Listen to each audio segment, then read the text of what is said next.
বন্ধুগণ, সিরাজগঞ্জে আসলেই মৌলানা ভাসানীর কথা মনে পড়ে। একটু আগে শহীদুল্লাহ কায়সার ভাই বলেছেন, কিন্তু বিশেষভাবে গাজীপুর এসে আমার মনে পড়ছে আমাদের দলের অন্যতম নেতা, বাংলাদেশের গার্মেন্টস শ্রমিক আন্দোলনের অন্যতম নেতা আবু শামার কথা, যিনি অকালে মৃত্যুবরণ করেছেন জটিল রোগে আক্রান্ত হয়ে।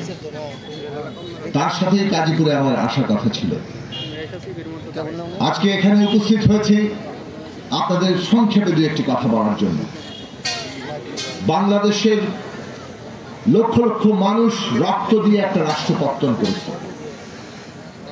তারা একটা গণতান্ত্রিক রাষ্ট্র এবং গণতান্ত্রিক সমাজের স্বপ্ন দেখেছে, যে সমাজ রাষ্ট্র আমাদের প্রত্যেক নাগরিকের জন্য সুযোগের সমতা, সাম্য, মানবিক মর্যাদা এবং সামাজিক ন্যায় বিচার প্রতিষ্ঠা করবে। 54 বছরে আমরা সেটা পাই নাই। আজকে আমরা দেখেছি, কেবল পারি নাই তা নয়, আমাদের দেশের শাসকরা ক্ষমতায় গিয়ে পুরো রাষ্ট্র শক্তিকে পকেটে ঢুকিয়ে দেশের সম্পদ নিজেদের লুট করেছে, বিদেশে পাচার করেছে। এবং এই লুটপাট তন্ত্রকে আরো গভীর করার জন্য একটা স্বৈরাচারী, সাংবিধানিকভাবে ক্ষমতার দিক থেকে একটা স্বৈরাচারী রাষ্ট্র ব্যবস্থা, তাকে একটা ফ্যাসিস্ট ব্যবস্থায় পরিণত করেছে। শেখ হাসিনা সর্বশেষ কি ভয়ঙ্কর রাজত্ব, ফ্যাসিস্ট রাজত্ব কায়েম করেছে, আমরা সবাই সেটা দেখেছি। কিভাবে ক্ষমতা রাখতে গিয়ে আমাদের সন্তানদের নির্বিচারে গুলি করে হত্যা করেছে, শিশুদের পর্যন্ত হত্যা করেছে, নারীদের পর্যন্ত হত্যা করেছে, আমরা সেটা দেখেছি। বন্ধুরা আমার, আজকে আমরা যে গণতন্ত্রের মঞ্চের কথা বলছি, এই গণতন্ত্র মঞ্চ এই ফ্যাসিবাদ বিরোধী লড়াইয়ের মধ্য দিয়ে গড়ে উঠেছে। বাংলাদেশে আমরাই প্রথম যারা এই বিদ্যমান রাষ্ট্র ব্যবস্থা, এটা যে স্বৈরাচারী ফ্যাসিবাদী রূপ নিয়েছে, একে বদলে গণতান্ত্রিক না করলে বাংলার মানুষের অধিকার প্রতিষ্ঠা হবে না। আমরা স্পষ্ট করে বলেছি, আমরা 14 দফা কর্মসূচি দিয়েছিলাম, তার মধ্যে আছে রাষ্ট্র ব্যবস্থার কিভাবে গণতান্ত্রিক রূপান্তর হবে। গত প্রায় 9-10 মাস ধরে আপনারা দেখেছেন ঐকমত্য কমিশনে আমরা রাষ্ট্রের গণতান্ত্রিক রূপান্তরের জন্য, নতুন রাজনৈতিক বন্দোবস্তের জন্য আমরা সংস্কার নিয়ে আলোচনা করেছি। জুলাই জাতীয় সনদ তৈরি হয়েছে, এর মধ্যে যতগুলো বিষয় আছে তার অধিকাংশ বিষয় গণতন্ত্র মঞ্চ আমরা প্রথম বাংলাদেশে তুলেছি। আজকে এটা পরিষ্কার করে বলতে আমাদের কোনো দ্বিধা নেই। আমাদের দলের দিক থেকে প্রতিষ্ঠা লগ্ন থেকে বাংলাদেশের সাংবিধানিক স্বৈরাচারী চরিত্রের বল ঘটিয়ে গণতান্ত্রিক ব্যবস্থা কায়েমের জন্য আমরা লড়াই করেছি।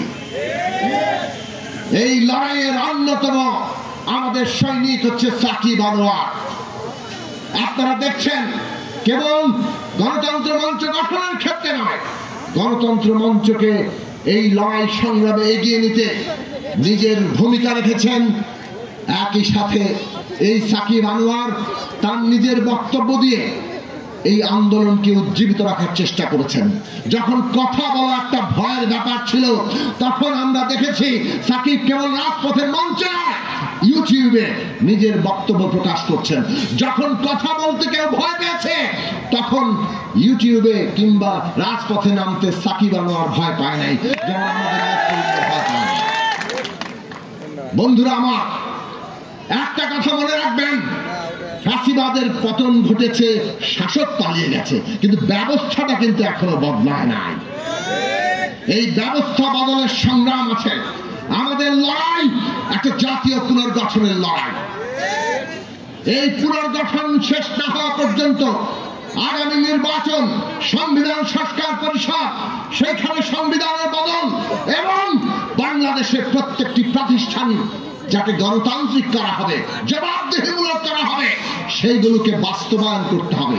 এই জাতীয় পুনর্গঠন কালে আমাদের সবাইকে সজাগ থাকতে হবে।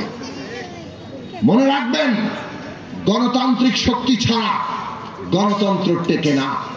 যত ভালো কথা আমরা সংবিধানে লিখে দেই না কেন, ওটা যদি একটা ডাকাতের হাতে দেওয়া হয়, ডাকাত ফাঁক ফোকর দিয়ে ঠিকই তার ডাকাতি করে নেবে। কাজেই গণতন্ত্র প্রতিষ্ঠার জন্য, মানুষের অধিকার প্রতিষ্ঠার জন্য, জনগণের জন্য একটা কল্যাণমূলক ব্যবস্থা কায়েম করার জন্য আমাদের গণতান্ত্রিক শক্তির উন্মেষ দরকার। আজকে বাংলাদেশের ঢাকা থেকে সমস্ত দেশে ছড়িয়ে পড়তে হবে। মানুষের, জনগণের নিজস্ব রাজনৈতিক শক্তি গড়ে তুলতে হবে, যারা জনগণের স্বার্থের বাইরে আর কোনো স্বার্থ নিয়ে কাজ করবে না। আমরা আমাদের দলের দিক থেকে বলি, জনগণের বৃহত্তর স্বার্থের বাইরে আমাদের আলাদা কোনো স্বার্থ নাই।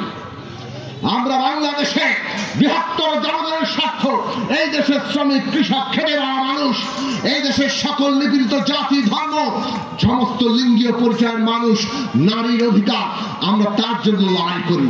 প্রত্যেক নাগরিক যাতে মর্যাদা পায়, অধিকার পায়, বাঁচার মতো বাঁচতে পারে, তার জন্য লড়াই করি।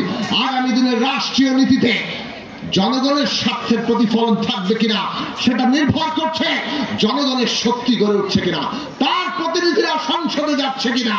কাজেই ভোট আপনার হাতে, কিন্তু কাকে দেবেন সেটা আপনারা বিচার করবেন। কারণ ভোটটা যাকে দিচ্ছেন সে যদি আপনার স্বার্থকে প্রতিনিধিত্ব না করে, ওই সংসদ হবে লুটেরাদের জায়গা।